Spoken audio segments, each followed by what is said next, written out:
Good afternoon, guys. Welcome back to Carp Bites. It's a beautiful sunny day. Spring is definitely on the way. Yesterday on Sunday I went to the Big One show in Farnborough. It's a fishing exhibition, absolutely huge, possibly the biggest in the UK.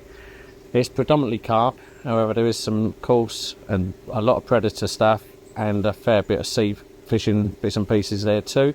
So lots of different stalls, lots of different stands, lots of famous faces. And yeah, it's a really good day out if you haven't been there before. Maybe have a look at a video, gives you a taste of what to expect, and maybe go next year. Anyway, this is a quick 10-minute video of what you may expect to see at the Big One show. Hope you enjoy.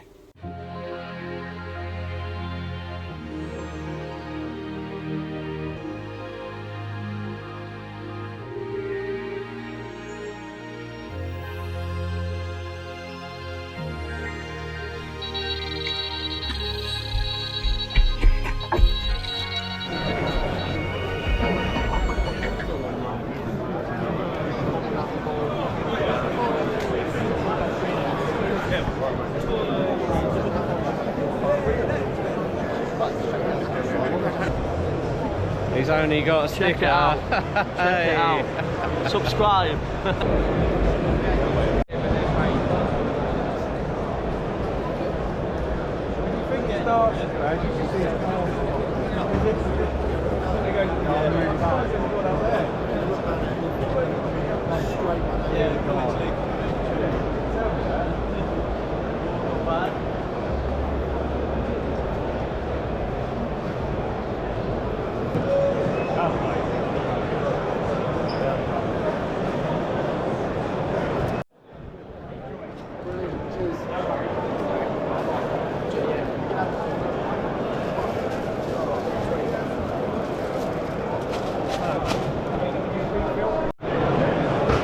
Okay guys, Big One show. Look what I bumped into yet again. Hello! How's it going, mate? Alright mate, yeah. Spending all your money? I'm trying not to, but it's very hard. I've got a few little bits and pieces, got a little bag. Oh, pole position, that's the one I want to go. Yeah.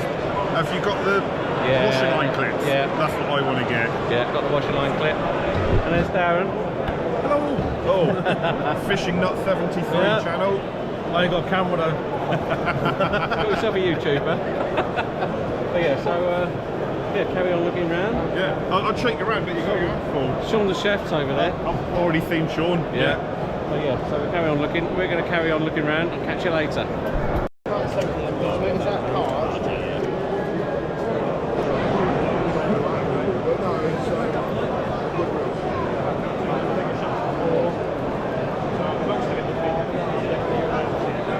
So, Big One show. Look at these two legends here. Well, I don't know about legends. Tell you what, legend. Legend. There's a legend. Legend. Very legend. We'll keep a chair on its feet for a long time.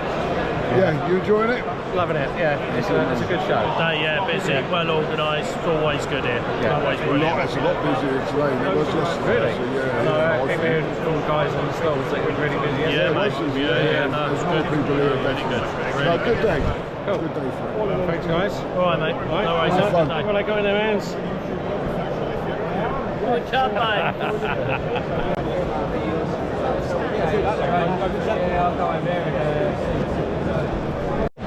So this is your inline drop-off setup, and this is what you'll get in a pack. So these inserts are threaded. So exactly. pop the insert that you get in our weights out, non-toxic. Put one of these in. So on the clip you've got a nice little line that shows you where to cut it. Once you've done that, thread that back on, Swivel at the end. line it up, and then if you want to use the tool, we even do a little tool in there so you can really cinch it to get it tight. So that's that bit taken care of. Next thing, leg core. Put your swivel set up that you like. I personally prefer quick change. Take your little grommet. So So they're pre-bored. Oh, nice.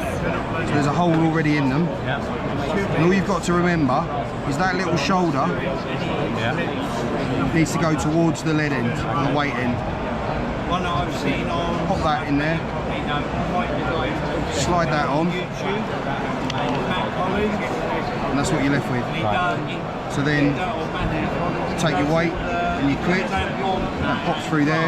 You've got a large bore on there, so if you did crack off, you'd have no problem getting rid of it. And then that simply pops in there, like that. Bring that.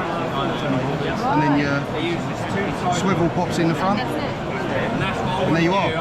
Good for solid bags or even fishing at distance, because you can cast this system. So, perfect. It requires a phenomenal amount of skill, not just in terms of the tackle you're using and the rigs you're tying and stuff, but understanding the tides, the moons.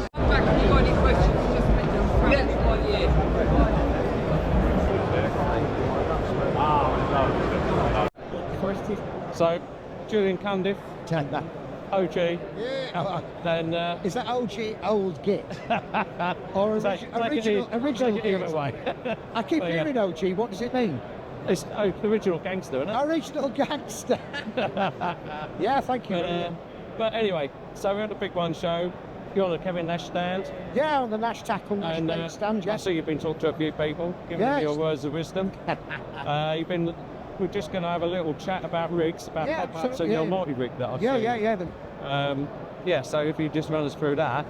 Yeah, the most important part of any rig is getting the hook point in the carp's mouth.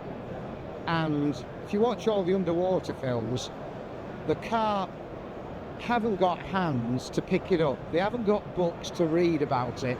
And they don't suck baits in from 6 inches away to test them. They put them out over the bait and they move either accidentally or on purpose. And if the hook goes in the mouth and finds a purchase, they bolt. They don't sit still and shake their head.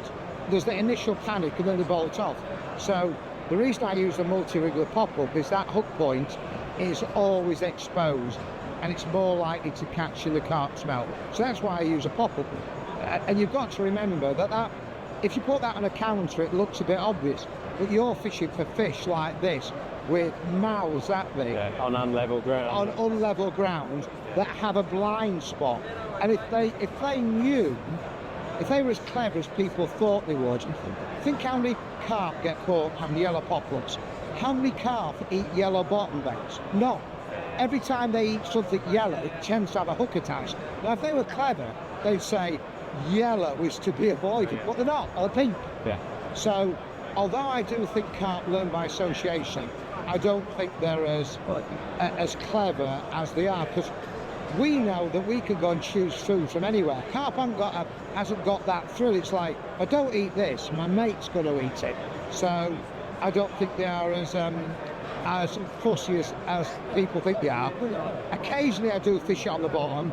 I'll always fish it on the bottom if it's clean bottom and the water's cloudy, it's fizzing and it's popping, then I'll fish a bait on the bottom, and all I do is I just extend the shrink tube a little bit so that it flicks over.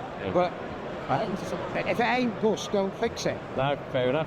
And the one thing that I think doesn't get mentioned a lot, and it's in my mind, you used to have a dog, he used to go over the park, and if there was anything on the football pitch, a cone or a football or a cup, he'd go straight for it, out of inquisitiveness, and pick it up. I think inquisitiveness is far more than the wariness. We know that if there's food here that's a bit dodgy, we don't have to eat here. We could drive 20 miles down the road, stop off at Costa or McDonald's and eat it. Carp hasn't got that choice. He knows that if he doesn't eat that, his mate might. And he doesn't know that there's a free meal 2 swims down the road. So I think sometimes it can be, we can mix our with theirs. Otherwise, carp would never get caught. Yes, you have to understand that you have to try hard, but don't overthink it, is my view. You're making it more complicated than it really is. No, nice one. Nice to see you, thank you. Thank you very much, and good luck with the channel. Cheers. Carp bites. Carp bites. That's brilliant. I'll give you 100%.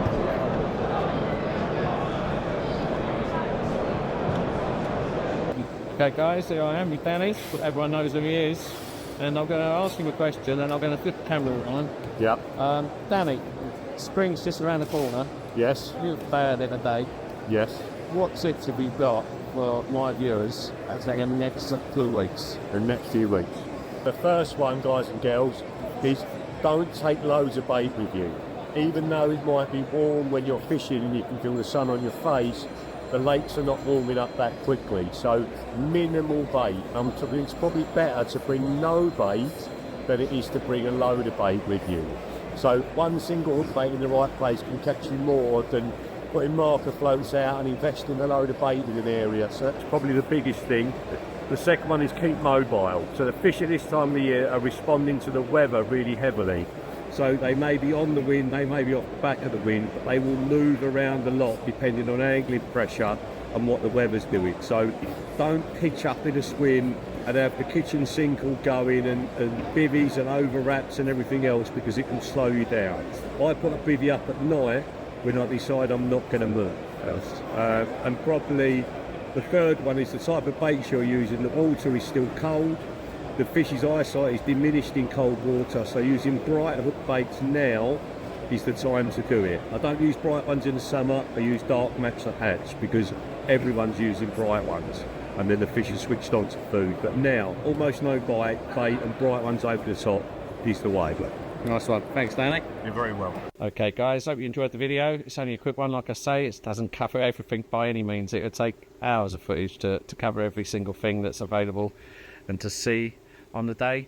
I did buy a few bits and pieces, mainly end tackle. I've stocked up on, we've got some of the Evolve lead clips.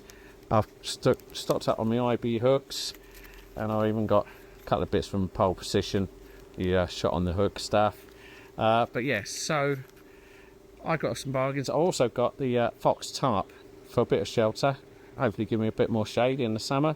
Yes, to take it out of the box and have a look at it, but no doubt you'll see it on my videos in the future. Hope you enjoyed the video. If you did, press like, and if you haven't already, do subscribe. It makes a big difference to us. And yeah, hopefully I'll see you again soon. Take care.